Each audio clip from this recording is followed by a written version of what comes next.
When was the last time you spent some quality time with yourself? If you're like most people, it's been a long time. In our modern world, there's an epidemic of busyness.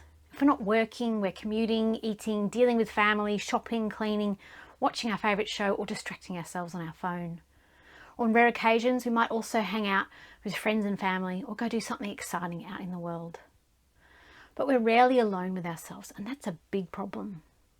So I'm going to share with you why you need to start spending more time alone, the benefits and challenges of solitude, 8 key signs you need more time alone, and what to expect when you finally do get alone with yourself. Humans are unique amongst all the animals on earth because we alone have the ability to just be. Not everything we do has to be about survival or reproduction. We can sit quietly somewhere and explore our inner world, spending time just to contemplate ourselves and our place in the outer world. We can consciously choose to evolve. But because of our busy lives constantly demanding things of us, we end up spending more time doing than being. Honestly, they really should just call us human doings, and yet being is so incredibly powerful. Now, just to be clear, solitude is not the same as loneliness. You could be lonely in a room full of people because being lonely is about feeling socially isolated and disconnected.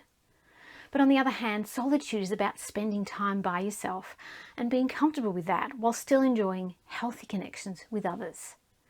It's not about rejecting people, but instead reaping the many benefits that solitude offers and bringing those back into our connections to the world. So why do we need to spend more time alone? Being constantly surrounded by noise, distractions, and other people has its drawbacks. According to psychotherapist Alfred Adler, all of our problems stem from interpersonal relationships, which kind of makes sense because we're inherently social beings and we simply can't survive without connection to others. But who you surround yourself with matters. I'm sure you've heard the expression that you're the average of the 5 people you spend the most time with, and it's true. You're strongly influenced by all of the people around you, to the point where you're kind of trapped by them, not necessarily intentionally, but you're limited by their quirky worldviews, their bad habits, and their misguided beliefs about you, about life, and about what's possible. If your friends are constantly complaining about their day or dealing with the non-stop soap opera that is their lives, it's hard not to get drawn into it. And if you resist the pull, they'll think you don't care. Equally, if they're not living up to their fullest potential, playing it small and staying safe, how are you supposed to buck that trend? How do you escape the gravitational pull of the people around you? You basically have 2 choices. You either find a new social group that elevates you, which is possible but brings many challenges of its own, or you start spending more time by yourself. And before you rush to say, "Oh, but I love my friends, I couldn't handle life without them," consider this. How dependent are you on your friends to feel good? Is your connection to them what makes life worthwhile? While being connected to others is essential for our well-being, it seems like we've placed too much responsibility on other people for our happiness. In our attempt to embrace personal expression and social freedoms, we've forgotten that building a meaningful life is about more than just the quality of our relationships. Purpose and fulfillment can also be found in our work, the things we put out into the world, the passions and focus that drive us. And ironically, when we start spending more time alone, our relationships actually improve because we become more sure of who we are and therefore less in need of others' approval. We enjoy the company of others, but we're no longer as dependent on them to feel good about ourselves. We start becoming a better version of ourselves and in turn attract people more like us with confidence and authenticity. Additionally, when our circumstances stay the same day after day, it's easy to get complacent and settle for a less than stellar life, to shortchange ourselves and not express our full potential. When our lives are full of noise and distractions and people, there's no room to breathe, no space to metaphorically draw breath and assess the direction our life is headed. By changing up our environment, whether that's our social group or the amount of solitude we get, we make space for transformation to occur. By disrupting the status quo of our lives, things may temporarily become messy and uncertain, but out of that chaos, something better can emerge if we're pointed in the right direction and surrounded by the right things. In solitude, we create room for new ideas to occur, to discover new things about ourselves, to make new choices about our lives and rediscover our purpose. Research shows that when people find themselves alone without anything in particular to do, they tend to self-reflect. And self-reflection leads to a better understanding of yourself, who you are, what you want, where you're headed, what's not working, and what needs to change. One of the many overlooked benefits of solitude is simply that it gives you time to rest. Our busy modern lives don't generally allow much space for resting and relaxation, and the art of deep rest is lost to most of us. Relaxation without stimulation is a rare occurrence these days. But without true rest, we can't heal our bodies and minds, and being constantly tightly wound leaves no room for better things to come into our lives. Being with others can also be very draining emotionally and mentally, especially if you're sensitive to other people's energies, which makes taking regular time out absolutely essential. In solitude, you have the opportunity to recharge your battery so that when you do re-engage with the world, you're better equipped to handle whatever comes your way. Spending time alone also frees us from the expectations of others, giving us room to be our authentic selves without fear of misunderstandings or judgment from others. We get to explore and play, discovering more about who we are, our likes and dislikes, and what's most important to us. We get to make our own rules without having to compromise our true selves in order to keep other people happy. Solitude also allows us to focus more easily on the things that matter and helps us practice concentration, something that many of us struggle with these days. Our best work happens when we're in the flow state, and that requires deep focus on something without interruption, which time alone creates room for. Being on our own, doing things by ourselves, also increases our sense of agency, our ability to accomplish things. We become an active participant in our lives, making things happen and seeing ourselves as capable and independent, which builds our confidence that we can do things and we can rely on ourselves. And as I mentioned, this leads to stronger relationships with others because we are more certain, more self-reliant, knowing who we are and more able to meet our own needs. We need less from other people to be happy. We make fewer demands of them, and so we become easier for others to be around. Being alone, away from the eyes of the world, also creates space for creativity to blossom. We can let our minds wander, freely express ourselves, experiment with new ideas, and imagine without limitation, creating fertile ground for new perspectives and new creations. Spending time with ourselves also naturally leads to better self-awareness. Without the hubbub of the outer world drowning out our inner world, we can become more observant of our thoughts and emotions. In the quiet of solitude, we're finally able to put names to our emotions and hear what we're thinking. Just by being aware of what's going inside of us, we're so much better placed to control our responses and choose our future. And, of course, solitude allows us time and space to reflect on our experiences, wonder about our choices, and build a stronger connection with our authentic self. We can explore our innermost selves, identify patterns of behaviour, and acknowledge our fears and dreams. We process our experiences, extract learnings from our lives, and get clarity on our priorities.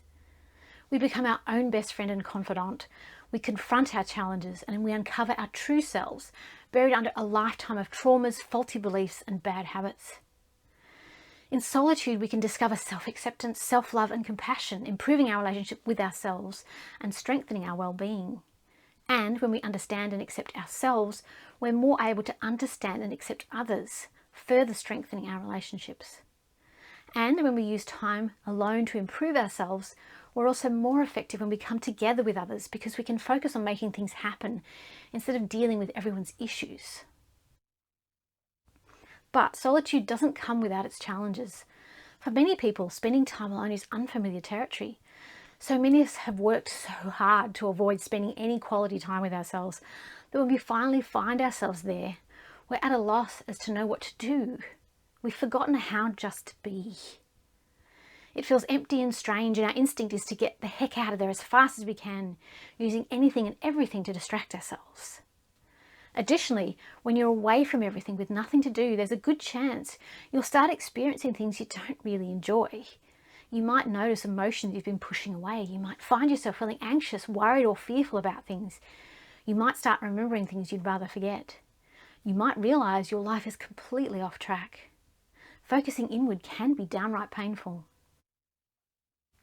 And then, of course, there's the opinions of others. Our society places a high value on being social and engaging with others. So when you start explicitly taking time away from everyone, there might be some resistance from others, real or imagined.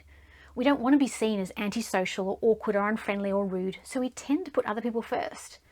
If someone asks something of us, we abandon our carefully made plans and do what's expected of us. And that can make finding solitude a real challenge. But solitude is essential to our well-being and personal growth. And there's some common signs that you really need to start spending more time alone. You may find yourself getting irritable with everyone and everything with a very short fuse. You may notice that things seem less fun than usual and that you're withdrawing from people and activities you'd normally enjoy. You might have trouble concentrating and feel overwhelmed or overstimulated. You could be feeling exhausted or always on the go, in a rush and constantly stressed by everything that's happening in your life. You might feel like you've forgotten who you are, you've lost your sense of self. Or you might just simply find yourself craving time alone. Any one of these could indicate that it's time for you to make solitude a priority. I'm the kind of person who really needs solitude to recharge and process my thoughts. I most often get time alone by going for walks, standing in the shower for ages, or when I'm going somewhere in the car or on public transport. I like to call this mulling time because it's when I mull things over, roll them around, pull them apart, find patterns and insights and make sense of them. There's usually nothing else for me to directly achieve during these moments, except maybe get clean, so I'm free to explore and reflect. Usually I get my best ideas when I'm on my own and thinking things over. And without my mulling time, I'm never as happy, and I find I don't grow as quickly as a person. But what happens when you do finally manage to spend some time alone? The first thing you'll discover in solitude is that everything comes down to you. When you're happy, it's because of you. When you're cranky, it's your fault. When you're bored, it's up to you to deal with it. There's no one and nothing else to blame for your experience. You're fully responsible, which can be scary, but it's also incredibly liberating. When you no longer have an external excuse for what's going on with you, you're suddenly free to change.